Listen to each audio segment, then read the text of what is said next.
Bom dia, bom dia, bom dia para todos os irmãos e irmãs na paz do Senhor Jesus Cristo.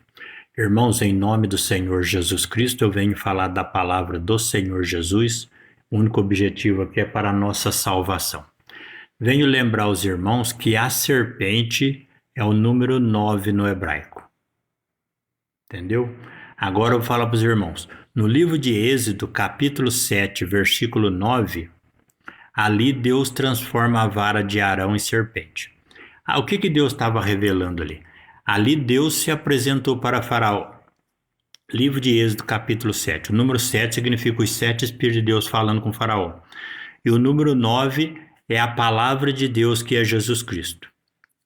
Então, em Êxodo, capítulo 7, versículo 9, Deus revelou para Faraó, transformando a vara de Arão em serpente.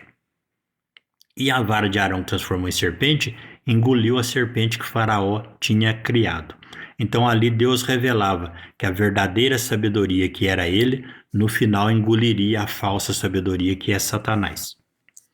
E quando você vai no livro de Números, capítulo 21, versículo 9, ali Deus revela o sacrifício que Cristo faria na cruz. Lembrando, Jesus, ele é a serpente. Jesus, ele é a palavra de Deus. Entendeu? Por isso que é livro de Números, capítulo 21, versículo 9. O 21, o que é? É o número do touro, o novilho do sacrifício, porque Jesus é chamado novilho do sacrifício. E no número 9, Moisés levanta a serpente. Livro de Números, capítulo 21, versículo 9. Moisés levanta a serpente, porque Jesus, ele é o novilho do sacrifício, ele é a palavra de Deus. Ali Deus revelava que o filho dele seria sacrificado, pendurado numa cruz. Por isso que Moisés levantou a serpente. Entendeu? E quando você vai no Evangelho de João, capítulo 3, versículo 14, Jesus confirma isso.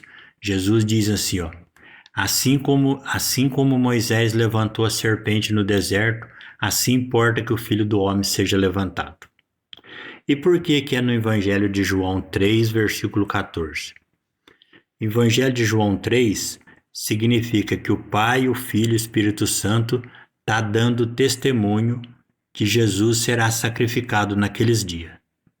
E no versículo 14 significa que os 7 Espíritos de Deus está comunicando com aqueles que têm os 7 Espíritos dele.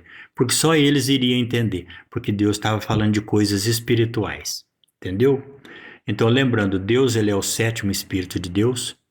Deus, ele é os 7 Espíritos. Os 7 Espíritos que é Deus. Entendeu? E os outros 9 mandamentos é a doutrina, a palavra de Deus. Ou seja, o caráter de Deus. Então, quem é cristão verdadeiro, luta para obedecer os 10 mandamentos.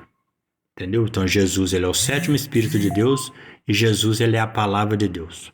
Então, quando você invoca o nome de Jesus, você já está guardando o sábado.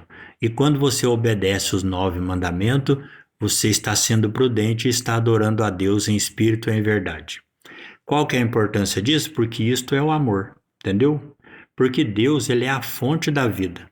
Se você não obedecer, você não tem vida. É simples assim. Entendeu? Porque ele é a fonte da vida. Sem ele, nós não existimos. Então, amar a Deus, na verdade, é amar você mesmo. Amar o teu próximo, na verdade, é amar a você mesmo. Entendeu? Por isso que Jesus falou, ó, quem ama tem vida, quem não ama não tem.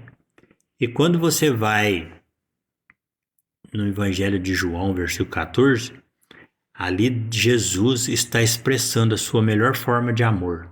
Entendeu? Ali Jesus está provando a sua fidelidade. E quando você vai no Evangelho, não sei se é João, acho que é Mateus. Mateus capítulo 21, ali já é a entrada triunfal de Jesus em Jerusalém. Ali Mateus capítulo 21, ali é a hora que o novilho do sacrifício vai subir para o madeiro. Por isso que é Mateus capítulo 21, fala a entrada triunfal de Jesus para o sacrifício, entendeu? Ali que Deus provou a fidelidade da palavra dele para conosco, porque até então o povo duvidava.